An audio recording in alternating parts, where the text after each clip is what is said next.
Hi, everybody. Welcome to another stretch. This is called GIFs or GIFs, depending on how you say it or subscribe. And we're going to do this one's funny and probably one of my favorites. You do need a computer with your GIF or GIFs displayed. I suppose you could also share that in Google Classroom if that way you wanted, but you might do this a couple times. And so it's easier to project it on your inside your classroom. Kids wouldn't need it necessarily. And again, it's pretty easy to set up. You could do this again as a launch at the beginning, or you could do it as a stretch in the middle. You could also use it as an exit ticket, depending on what GIF you pick. So your students are going to line up face-to-face in partners. So one line on one side, one on the other. Basically, they're going to pair off with one another.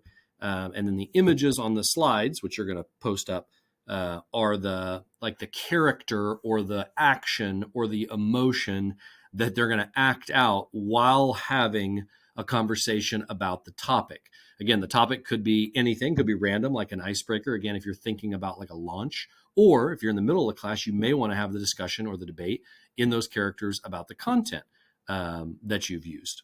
So here are some examples.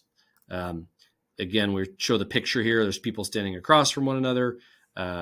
We want them to act out those while having the suggested conversation.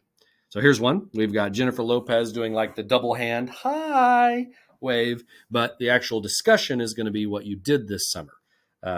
So we'll see if we can do this here.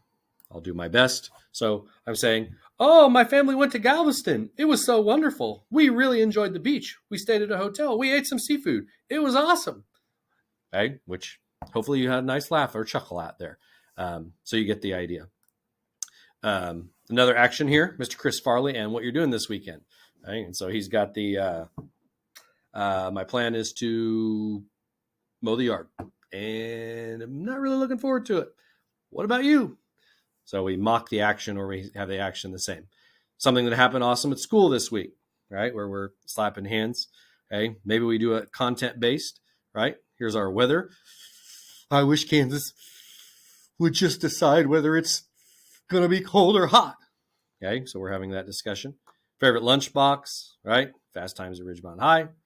Okay, I think. Your favorite lunchbox. Action. This is a good one for debate.